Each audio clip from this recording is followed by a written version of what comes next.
Bonjour, aujourd'hui nous allons parler de l'EI2D. L'EI2D est un entretien individuel entre le collaborateur et son manager. Comment ça marche? Chaque collaborateur a un rendez-vous régulier et planifié avec son manager. Tous les mois dans les bureaux et tous les 2 mois à l'atelier. L'entretien individuel est préparé par le collaborateur et transmis à son patron.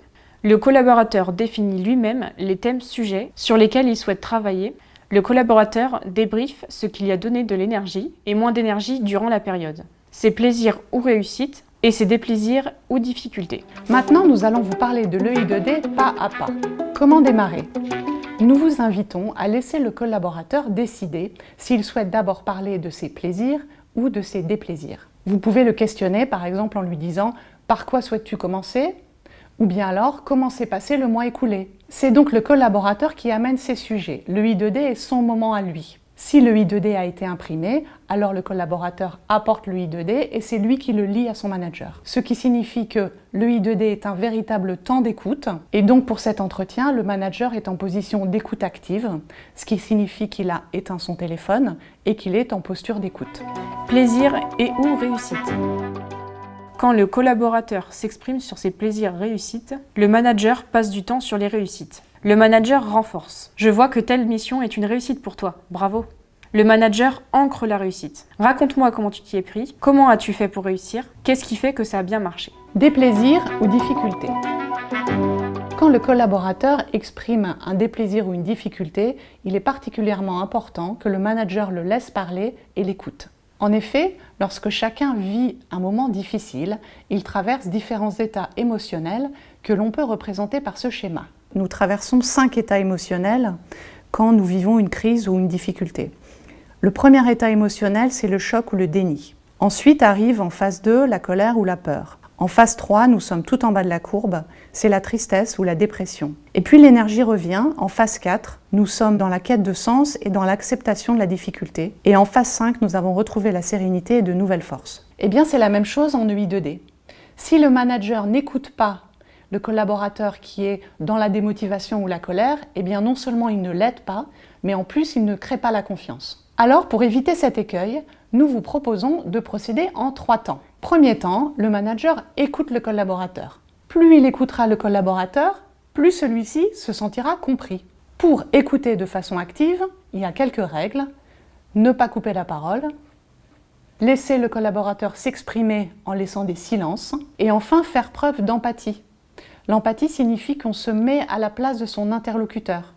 Donc le manager accepte et prend ce que lui dit le collaborateur sans chercher à minimiser ou à le rassurer, même si parfois ce qu'il entend peut le déranger. Deuxième temps, après cette phase d'écoute, le manager va pouvoir demander au collaborateur comment il se sent. Par exemple en lui disant « Qu'est-ce que ça te fait de me dire tout ça ?» ou bien « Comment tu te sens maintenant ?» Troisième temps, la remise en énergie.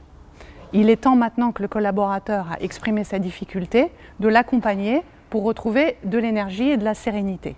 Mais attention, le manager n'est pas non plus un sauveur, il n'a pas forcément la solution. Donc une bonne façon de faire, c'est d'associer le collaborateur et de réfléchir avec lui, en lui disant par exemple « Comment tu penses t'y prendre pour résoudre cette situation ?»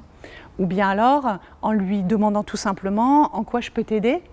Ou bien « Est-ce que tu as besoin de moi pour résoudre ce problème ?» Il peut aussi lui dire qu'il n'a pas de réponse là maintenant tout de suite, qu'il le note et qu'il va y travailler. Pour terminer, il peut assurer le collaborateur de son soutien dans cette situation difficile. Analyse chiffrée.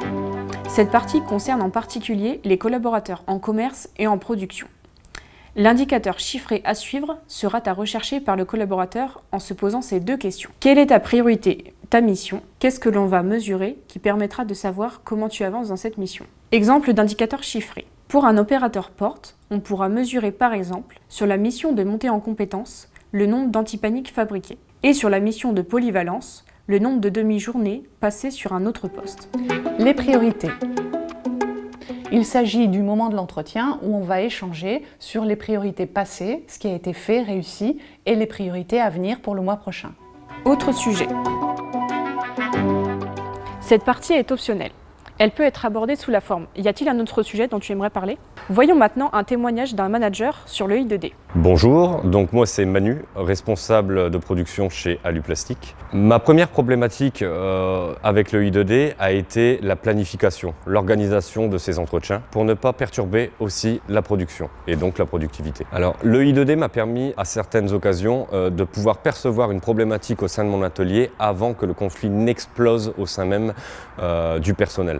Au final, le bilan d'un I2D, c'est un moment convivial, un moment d'échange avec la personne qui est en face de vous, qui permet aussi bien de parler de personnel que de professionnel. Enfin, quelques conseils pratiques. Le I2D doit être envoyé au manager 2 jours avant l'entretien, par mail. Le mieux est que le I2D soit archivé par le collaborateur sur son PC, et c'est le même document qui resserre pour chaque entretien. Pour les collaborateurs qui n'ont pas de PC, alors le I2D est imprimé. Le manager peut mettre à disposition de son équipe un classeur dans lequel les EI2D sont déposés 2 jours avant l'entretien. Et c'est bien le même document qu'on reprend également d'un entretien à l'autre. On espère que cette vidéo vous a intéressé et on vous souhaite de bons EI2D avec vos équipes.